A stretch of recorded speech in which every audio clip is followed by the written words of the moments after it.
export. For us, exports has been definitely a part of our growth path. You can see as a percentage for many years we were in the teens, low teens percentage as how much of our business went outside the U.S. Now we're right around that 30% mark. Right now a little bit less because our domestic market's doing really well. But outside the U.S. includes also the manufacturing in China and in Germany. And we never had those jobs in Germany. We're never in Iowa. It's a joint venture over there. But still, substantial amount of our outside the U.S. business is export. And it means jobs for our people. And that's why I'm really honored to be on the President's Export Council, because I'm very passionate about exports and the need to make sure that this country is a great place from which to export. And I'll talk a little bit more about that with the NAM as well. The interesting thing is I started looking at how many languages we speak in our regional offices. We are just a little bit short of 30 different unique languages spoken in our regional offices, with about 18 unique languages spoken at Vermeer in Pella. And so the language capability and the product specialty capability are very important in our regional offices to help us be able to export. And really, exports for us does mean growth.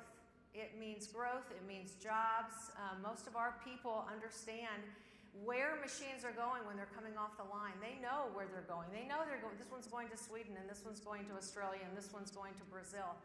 And they know that they have jobs a lot because we export. So export for us has been extremely important.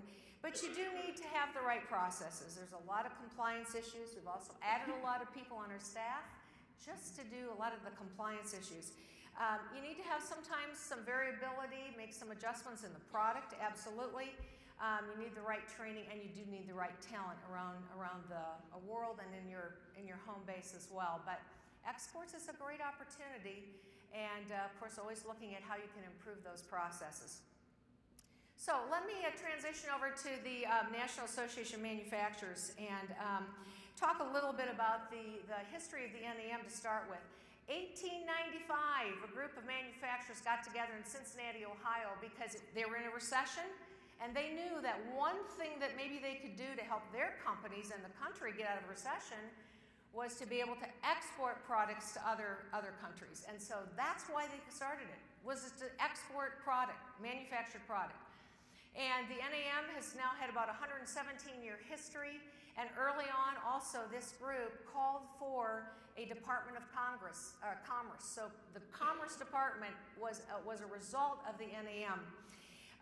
And I think what's always interesting, and you probably all fight this, is some of the myths that go on in the media and in the general public about manufacturing. Oh, we're losing manufacturing, etc. Well, the truth is we have 21% of the global manufacturing is in the United States, followed by 15, 16 in China, and 12 in Japan. And China is a huge economy, and their manufacturing is going to continue to grow. But the U.S. has a leading top of the whole market, even though we've got 5% of the population. So the fact is, we continue to be a big manufacturer in this country. It's also a fact that most manufacturers, and I know there's a breakout session on this, are having trouble finding skilled workforce. At the NAM, we talk about the fact that there are 600,000 jobs going unfilled, 5%, because of the lack of skills. And I know in our company, we have about 5% of our jobs that are on our VermeerJobs.com site that are not filled, and we fill them, and then we have more jobs put on. And often it is because finding the right skills.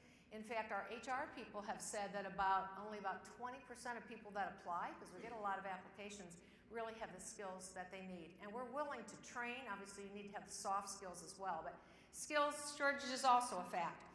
Also a fact is that 60% of our exports as a country are manufactured goods. Now, we're not 60% of the GDP, but 60% of what we export, with ag being about 1/10 of that.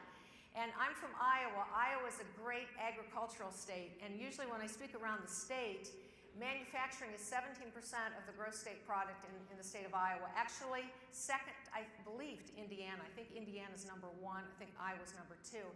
And when I say that we export 10 times more manufactured goods than ag goods in Iowa, which is true, people find that hard to believe because we export lots and lots of corn and soybeans and beef and pork. But the fact is, we do. We export 10 times more manufactured goods. So manufacturing continues to be a huge and vital need in this country. One of my favorite fun facts is that for every dollar we as manufacturers produce, it spins off another $1.35 in other goods and services. Huge leveraging effect in manufacturing.